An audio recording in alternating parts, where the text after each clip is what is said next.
दो लड़के हैं, एक का नाम है ए और एक का नाम है जी। दोनों कॉलेज में पढ़ते हैं और एक दोपहर लाइब्रेरी में हाथ में खलील जिब्रान की किताब लिए हुए दोनों एक दूसरे से कहते हैं कि क्यों ना हम पोइट्री के ऊपर और लिटरेचर के ऊपर एक चैनल बनाएं जिसपे हम पोइट्री और लिटरेचर की बात करेंगे। दोनों एक दूसरे से सहमत हो जाते हैं और एक चैनल बनाते हैं। चैनल का नाम रखते हैं HG। पहले वो स्पॉटिफाई पे होते हैं, फिर वो यूट्यूब के ऊपर आ जाते हैं। 2 साल 3 साल 3.5 साल बीतता है और उनके सब्सक्राइबर्स बहुत कम बढ़े होते हैं, बहुत धीमी रफ्तार से बढ़ते हैं। दोनों को बहुत चिंता होती है, बहुत फिक्र होती है। उनको समझ नहीं आता कि ऐसा क्यों हो रहा है, जबकि उनका कंटेंट भी अच्छा है। वो फिलॉसफी की, साहित्य की बातें करते हैं, फिल्म्स पे चर्चाएं करते हैं, पर वो समझ नहीं पा रहे हैं कि उनके सब्सक्राइबर्स क्यों नहीं बढ़ रहे हैं, लोगों को उनकी बातें पसंद क्यों नहीं आ रही हैं। आज मैं सुबह उन दोनों से मिला और मैंने पूछा कि ऐसा क्यों हो रहा है। उन्होंने मुझे समझाते हुए ये कहा कि जो खराब सब्जी होती है टोकरी में, वो सबसे पहले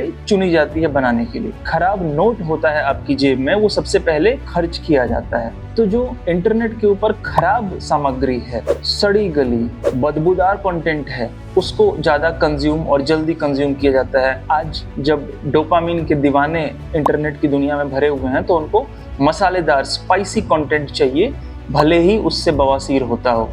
ये बातें उन्होंने मुझे कही।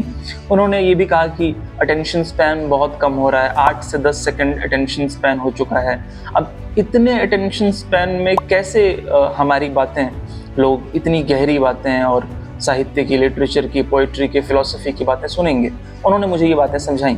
उन्होंने मुझे कहा कि सोशल मीडिया पे भ्रम फैलाने वाले इन्फ्लुएंसर्स हैं जो झूठी बातें और बहुत इंटरेस्ट के साथ और एंटरटेनमेंट के साथ बताते हैं, तो लोग उनको सुनना ज़्यादा पसंद करते हैं। उनके यहाँ भीड़ है क्योंकि झूठ परोसा जा रहा है, पर मज़ेदार ढंग से।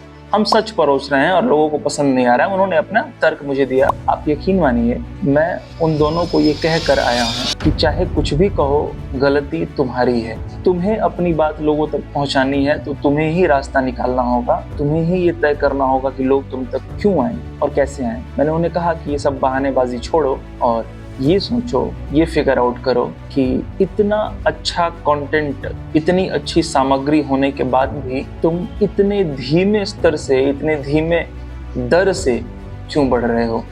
मैंने उन्हें समझाया। मुझे उम्मीद है कि वो समझेंगे और कुछ नया, कुछ अलग करने की कोशिश करेंगे। ये छोटी सी कहानी थी आज के लिए। धन्यवाद।